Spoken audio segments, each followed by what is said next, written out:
ছোট্ট একটা গ্রামে গরিব চাষি ও গরিব চাষির স্ত্রী বসবাস করত। সেই গ্রামে তাদের ছিল ছোট্ট একটা সংসার ও কুঁড়ে ঘর। সে সবজি বিক্রি করে সেই সংসার চালাতো। সবজি বিক্রি করে তাদের ভালো মতোই চলে যেত, কিন্তু তাদের সেরকম ভাবে সংসার চলতো না। দুবেলা খেতে পেত, আবার পেত না। বাবা, আমাকে কিছু সবজি দিয়ে যা, পয়সা পরে দিবি তুই, এখন নেই আমার কাছে। পরে দিলেও হবে, তোমাকে অত চিন্তা করতে হবে না। সকাল সকাল তোমার জন্য আর সবার জন্য তাজা তাজা সবজি কিনে এনেছি। নাও, কি নেবে নিয়ে নাও, পরে পয়সা দিলেও হবে। তুমি যদি এরকম ভাবে সবাইকে সবজি দাও বিনামূল্যে আর ধারে, তাহলে তোমাকে যদি কেউ টাকা না দেয় তাহলে তো তোমার সংসার চলবে না। ভগবানের ইচ্ছায় সবাই আমাকে টাকা পরিশোধ করে দেবে।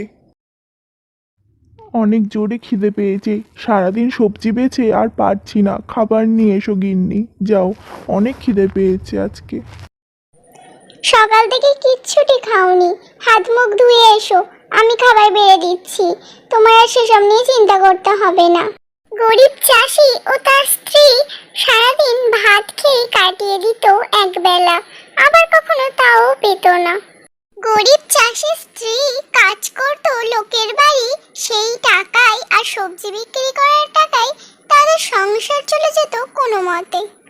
ঝাঁট দেওয়া হয়ে গেলে রান্না বান্নাটাও করে দিও। আমাদের যে কবে মাছ রান্না হবে। হাই হাই ভগবান, এ কি হয়ে গেল তোমার? বোন, এত কান্না করো না, মাথা যন্ত্রণা করবে। তোমাকে যে এখন একাই চলতে হবে। চাষি মারা যাওয়ার পর থেকে চাষির স্ত্রী পদ্মা একাই সবজি বিক্রি করত পাড়ায় পাড়ায়। সে খুব কষ্ট করে সংসারটাকে ধরে রেখেছিল। সত্যি, তোমাদের সংসারের কথা আর কি বলি। তোমার যে কপাল পোড়া, না হলে কম বয়সে স্বামী মরলো, আবার তোমাকেই কষ্ট করে সংসারটাকে চালাতে হচ্ছে।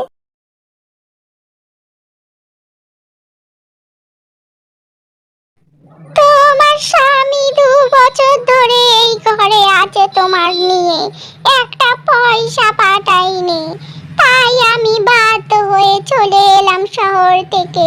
এবার তুমি এখান থেকে চলে যাও। পয়সাটা দিয়ে যেও কিন্তু। স্বামী মারা গিয়েছে 1 মাস হলো, এখন আমি টাকা কোথা থেকে জোগাড় করব? বাড়িও নিজের না, তোমার বাড়ি। আমি এখানে স্বামীর সাথে থাকতাম, টাকা ছিল না, আমি দেবো কিভাবে তুমি একটু বলো। আমি সবজি বিক্রি করে যে কোনো মতে পড়ে আছি এই বাড়িতে। এখন যদি বাড়িওটা না থাকে, কি যে হবে আমার ভগবানই জানে। অত কথা জানি না, তুই এখান থেকে যা।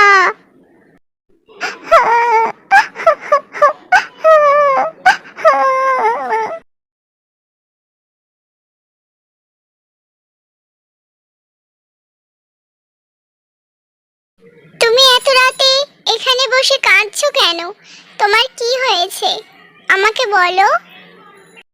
তারপর গরিব চাষির স্ত্রীকে সে তার বাড়িতে নিয়ে যায় এবং খাবার খাইয়ে তাকে ঘুম পাড়িয়ে দেয়।